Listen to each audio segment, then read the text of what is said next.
What's going on, everyone? So D'Angelo Russell spoke on him potentially being even better next season than he was the previous season. So he said, I think so. Honestly, respectfully, I haven't played in a system or structure of this caliber that he's trying to implement, talking about JJ Redick and his offense. So for me, I'm super excited playing with the ball, without the ball, just playing high-level basketball. You could easily go to a team and get shipped off somewhere, and you're not playing as high level of basketball as you were playing, and you have to recalibrate that. For me to be in this position again, I'm grateful. So D'Angelo Russell talking about, again, JJ Redick in his offense and the offensive system in which he's running, which D'Angelo Russell is perfectly designed and made for.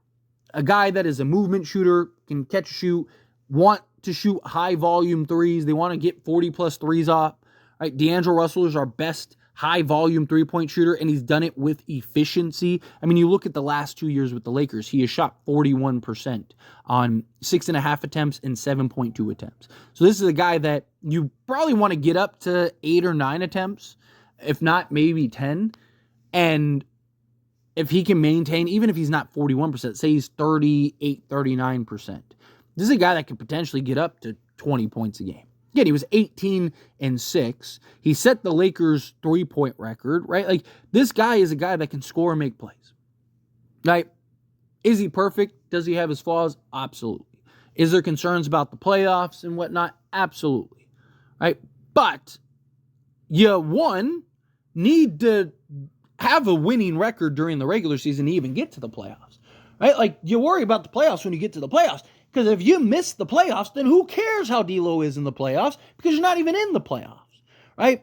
Secondly, D'Angelo Russell did show progress between the first playoff stint with the Lakers and the second, right? So he went from basically being non-existent and essentially unplayable out there. Although, if you look at the Grizzlies series, he was huge in that Grizzly. He single-handedly won that game for us in Game 5 and saved the series. And then Game 3, I believe it was, in that Warriors series, he was ridiculous. And again, completely changed the tide of that series for us. Right? So it was just that Nuggets series where he just got bodied by Bruce Brown, and the Denver Nuggets just kind of got into his head, and he became terrible. Right? Got into Denver again, and he was this time much better. Right? This go around, he averaged 14.2 points, 4 assists. He shot not great. From 2-point range, he shot 48.3%, which that's not terrible. On 5.8 attempts, it's not awful. But 3-point range on 8.8 attempts was 31.8%, which the previous season, throughout the playoffs, he was 31% from 3-point range on 5.4 attempts. So again, shooting-wise, he was not great. And that was a big issue. That was a big problem. The lack of consistency as well was a problem too. But he went from, again, in that Denver series, being basically giving you goose eggs every game to being really good in 2 of those games and like okay in like another game, right? So he went from basically giving you nothing to in half the games you played being good. The reason I talk about that, the reason I even mention that, is because it shows progress, right? He's a guy that wasn't in the playoffs year after year. Like D'Angelo Russell wasn't a guy that he was a perennial playoff player, and every year he was a guy that was, in the thick of it, making deep playoff runs. He wasn't, right? So how do you get to that? How do you go from not really being in the playoffs? He had 2 seasons in which he was in the playoffs before he went to the Lakers. That was the Brooklyn Nets in 2018-2019, where he was their best player and averaged 19 and 4. But again, wasn't great efficiency-wise. And then you look at Minnesota, in which he played 6 games, and that was in the 2020-2021 season before he came to the Lakers, in which he averaged 12 and 6. And again, wasn't great efficiency-wise. Although from 3-point range, he actually shot 38.7% on 5.2 attempts. But overall, only shot 32% from the floor. But you look at that. Literally, in that 2022-2023 season, he played more playoff games than his entire career combined. Played 5 games, 6 games, and 5 games. That's 16 games. He played 16 games in just that one season with the Lakers. So how do you get more? You play in more of those games, right?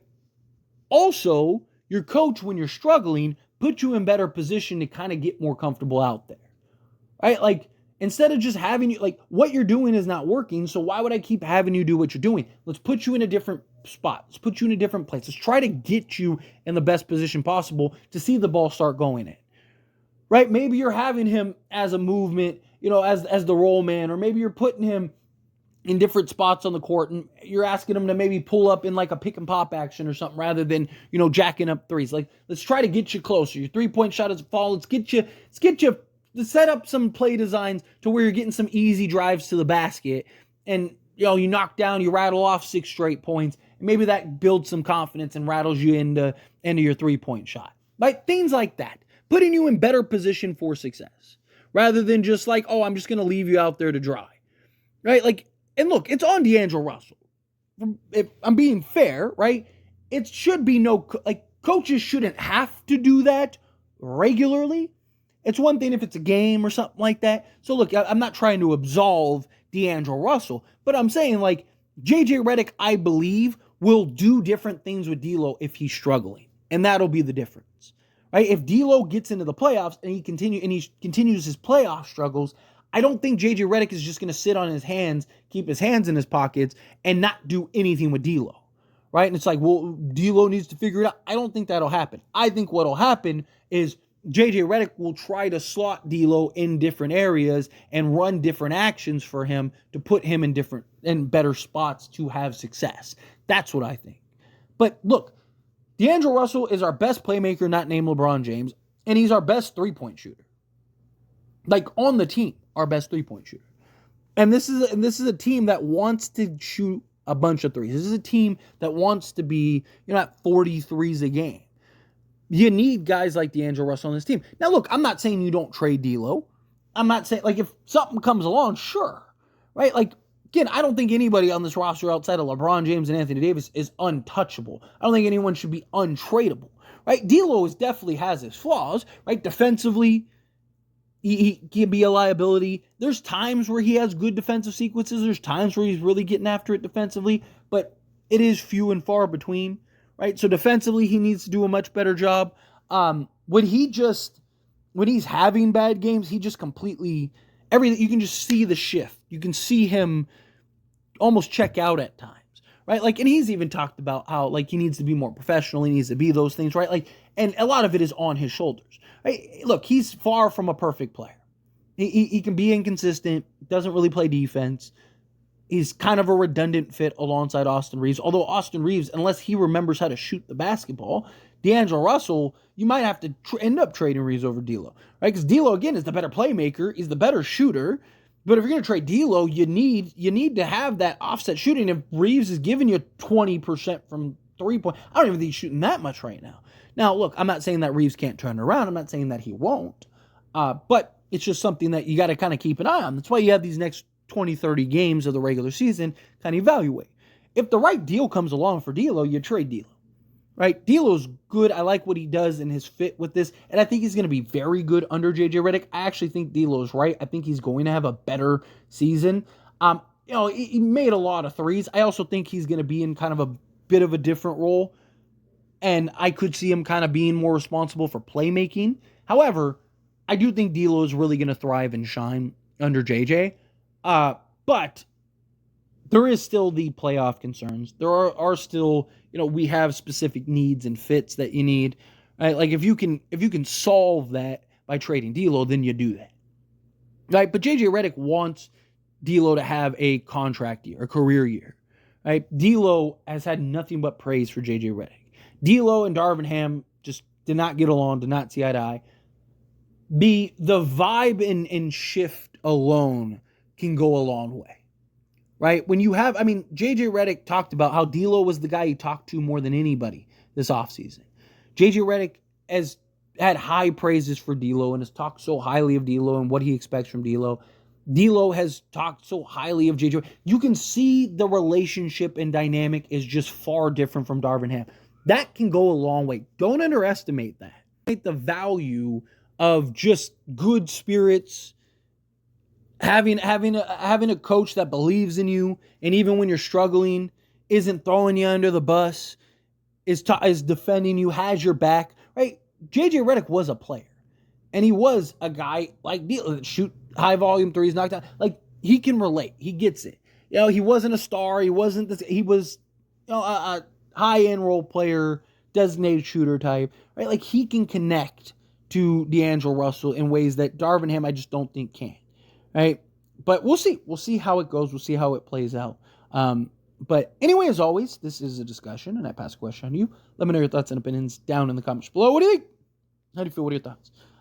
Do you agree? Do you think that, D'Lo, he's going to thrive, he's going to shine under Darvin Ham? Do you think, nah, get rid of him, you need to unload him? Again, I'm not saying you don't trade him. I'm not, if something is available, you do it. Pull the trigger, right? Get it done.